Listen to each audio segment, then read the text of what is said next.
The doors of the temples of justice must always be open to the people.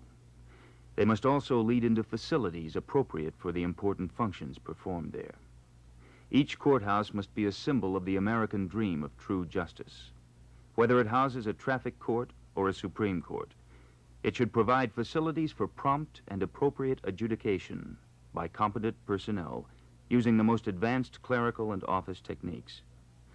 Only thus will citizens be assured that justice is a functioning reality of the American way of life. This quotation is from former Supreme Court Justice Tom C. Clark's first chapter in the monumental new publication entitled The American Courthouse. It is a thoroughly documented study on planning and design for the judicial process worthy of serious examination by judges, lawyers, and court personnel, as well as public officers, architects, and builders. We bring you this presentation on the courtroom of the future for similar serious examination. Here is a fully equipped working courtroom model created out of extensive research over the past 7 years. Unnumbered attorneys, jurists, students, consultants, and specialists in many fields provided the insight and expertise. To each of those we say thanks for their generous assistance. I am Gordon D. Shaber, Dean of the McGeorge School of Law. I invite you to become acquainted with the courtroom of the future as we have visualized it in this completed form to serve as a teaching and research laboratory to benefit the law profession. What remains incomplete are the answers to current and future needs that keep the American courtroom viable and humane throughout the tests that our society will bring before the courts of this great nation. There is at this time no other American law school with a truly experimental courtroom facility designed into its teaching curriculum as we have developed in our Center for Legal Advocacy. It is my personal belief that working in today's courtrooms is like performing surgery in a barber shop. It is also encouraging to believe that we have arrived at the threshold of developing a legal center in an educational setting that can serve as a training arena to realistically prepare trial attorneys in the highest sense of the profession.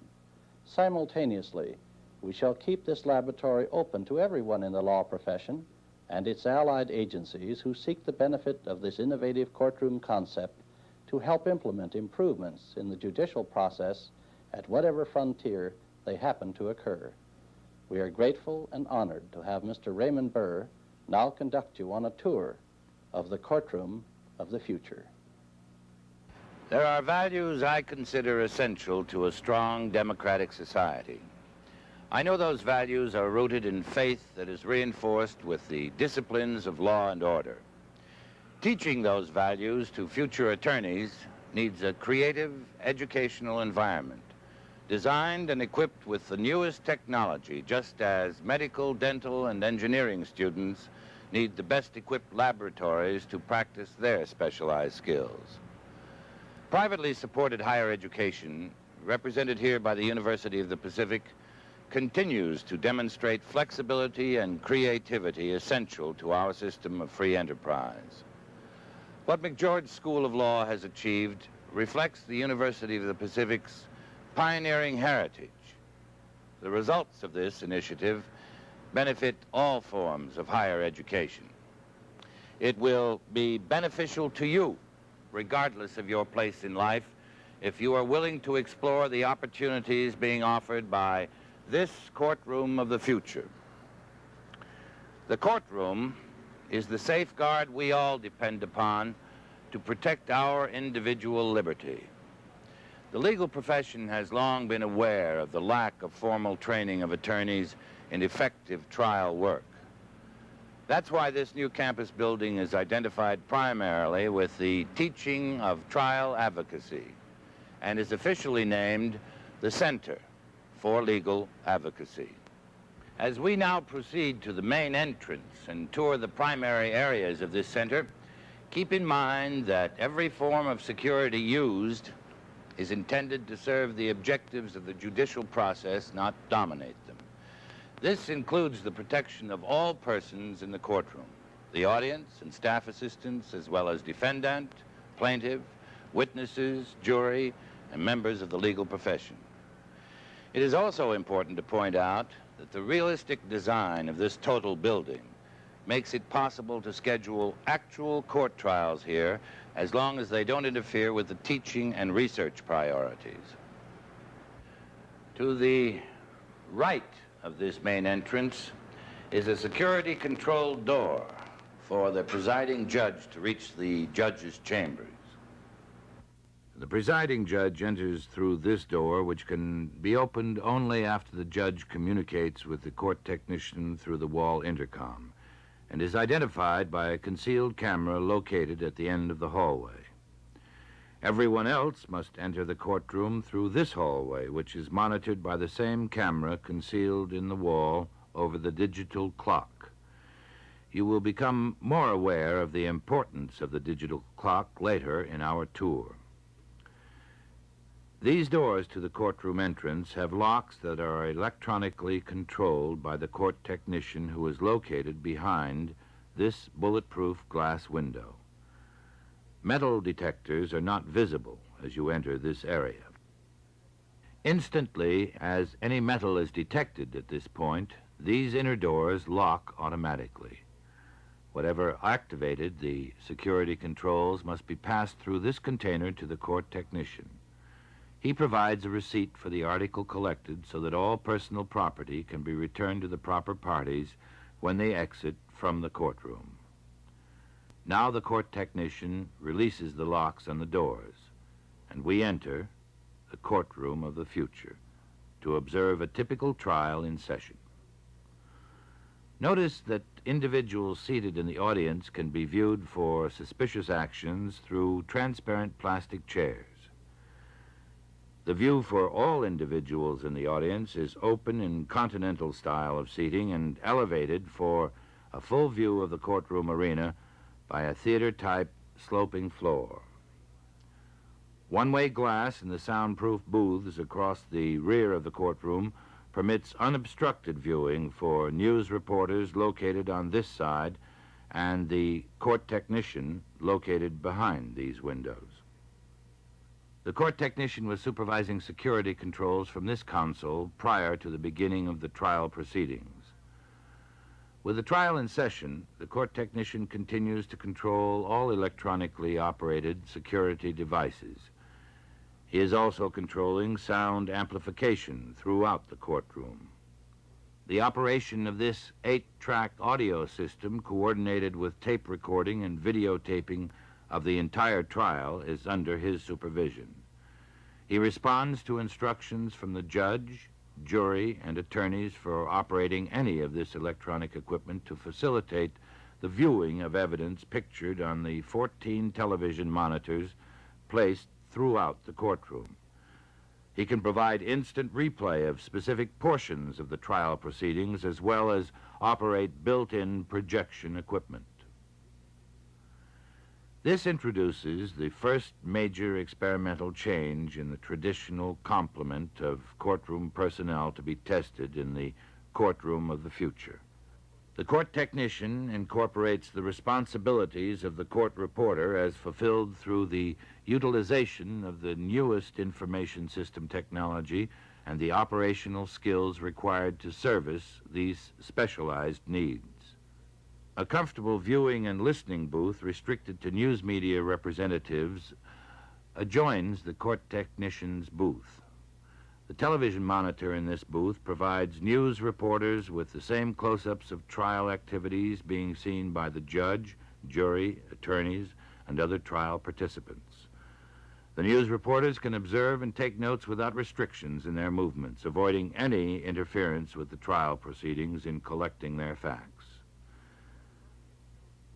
Although we have shown you the courtroom with its full complement of staff, as would occur in a typical trial, we go back to the arrival of the presiding judge to demonstrate the many features of the courtroom of the future as each stage of the trial would take place.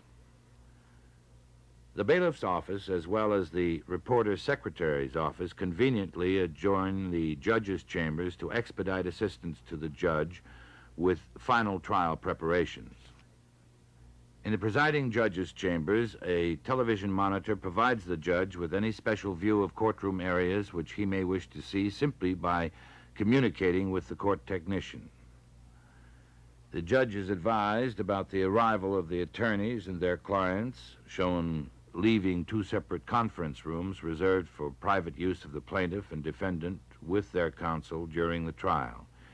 Each attorney is given a key to his assigned conference room, providing maximum privacy and convenience. 2 bailiffs' locations are built in for experimental purposes, one on each side of the courtroom.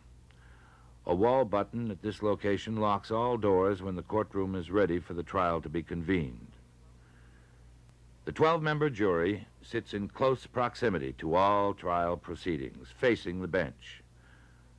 The circular design makes it possible for all jurors to view activities in the trial arena without any obstructions, including an open view of other jurors. Each juror has his or her own desk space to encourage taking notes. This new feature, to be tested in the courtroom of the future, coordinates with the other innovation of placing a television monitor in convenient viewing range near each juror. Camera close-ups of evidence exhibits, as well as other uses of videotaped records of the trial proceedings, can be pictured instantly with accompanying sound. Jurors are seated with their backs to the audience. This assists each juror's full concentration on the trial activities. The clarity of sound is critical in trial proceedings. Acoustic engineers developed this circular ceiling to accent all sound in the court arena. Overhead lighting also has been engineered for a strong, even intensity. A somewhat reduced level of lighting and sound quality begins at the observer table, located immediately behind the jury, to verify that everyone outside the jury circle is secondary to the trial proceedings.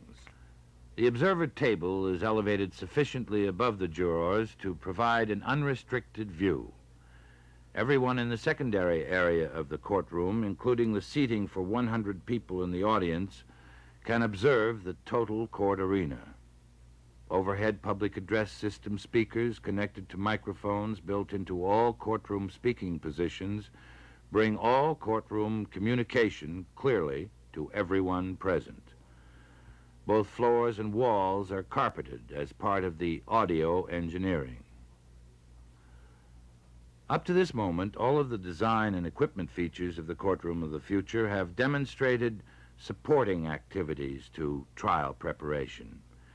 Now the demonstration concentrates on how they function in the actual dispensing of justice. The court is called to order as the presiding judge comes to the bench. The court technician switches on the continuous videotaping and audio recording equipment.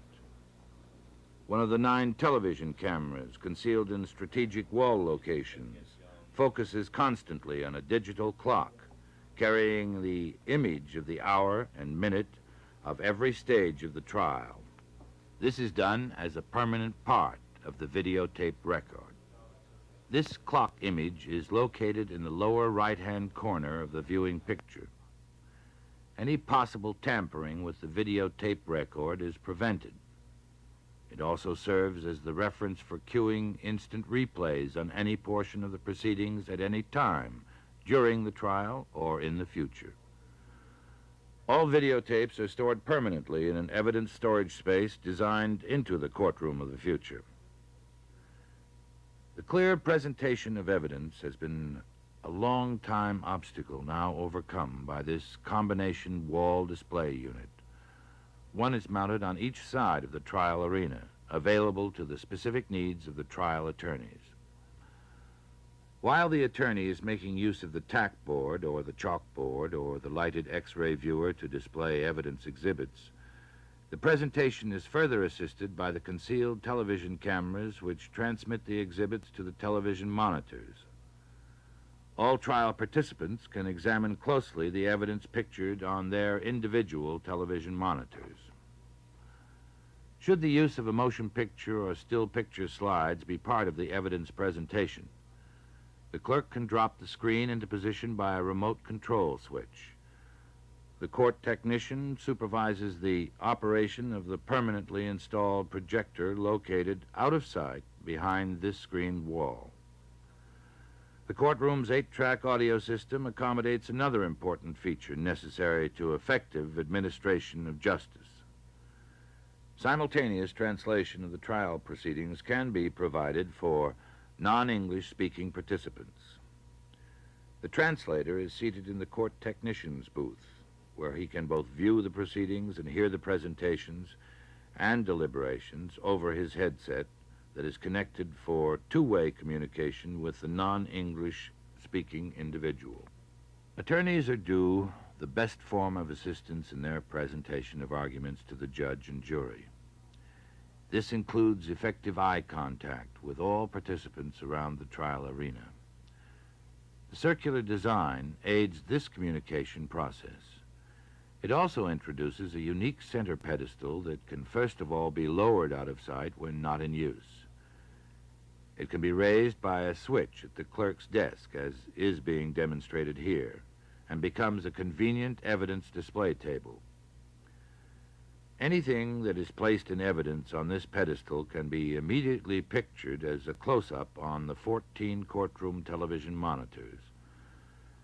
A permanently mounted camera in the ceiling above the pedestal is controlled for focus by the court technician. The pedestal is mounted on wheels in order that it can be moved around the trial arena as necessary. The pedestal obviously serves as an ideal support for attorney references when presenting arguments to the court. In the event that the defendant should become unruly, the defendant can be removed to the nearby holding cell located just outside the court arena. The trial can proceed uninterrupted while the defendant observes and hears the proceedings on a TV monitor securely mounted inside the holding cell. Involvement of the defendant is sustained without any interruption or delay in the proper administration of justice. The defendant and his attorney can communicate through a soundproof window located in one wall of the cell. A telephone connection to the attorney's outside location provides the means for private conversation. Maximum clarity of the judge's instructions can be absorbed by every juror and trial participant by viewing a printed copy of the instructions on the individual TV monitors when the judge reads the document. This reproduction feature is built into the clerk's desk location, where any variety of other documents can be photographed for instant transmission to all TV monitors. When the jury adjourns to deliberate and arrive at a verdict, an efficient and comfortable jury room is ready to assist them in this vital part of the total proceedings. Not only are necessary personal comforts immediately available, but wall-tack boards and chalkboards aid in jury discussion. Of major significance is the potential use by juries of the permanently recorded trial on videotape. The foreman can request the court to order any portion of the trial instantly replayed to clarify questions by jurors as to content of the testimony. Considerable time is saved by this experimental feature in the retrieval of testimony. Accuracy in reproduction of the testimony is verified as authentic in both sight and sound by the digital clock image permanently recorded in the lower right-hand corner of the film. This demonstration trial is concluded. The jury has completed its deliberations, returned to the courtroom, and presented its verdict. Depending upon the variations of this result, all of the basic functions of the courtroom have been fulfilled, and the many innovative features of the courtroom of the future at McGeorge School of Law now confront further tests in daily teaching and research activities. Every courtroom trial is a part of American democracy on trial, totally dependent upon prompt and thorough adjudication by competent personnel using the most advanced courtroom techniques available. You've seen the courtroom of the future in the full dimension of experimental features matched to urgent needs of today. It is likewise open to continuous research and study initiated not only by faculty and students at McGeorge School of Law, but through the experience and insight of a 62-member advisory council representing all specialized fields pertinent to the law profession. Research will proceed on group dynamics of the jury's decision-making process. Studies will originate around every facet of the courtroom procedure and how it can be improved. No municipal, county, state, or federal court is privileged to withdraw from their established schedules to carry out this type of exploration. But members of the bench, the bar, police, press, and government can convene in this experimental setting to share their specialized knowledge to help hold high the symbol of the American dream of true justice. This presentation on the courtroom of the future is of utmost importance to you. The further improvement of the American judicial system in the American courthouse does indeed depend upon you.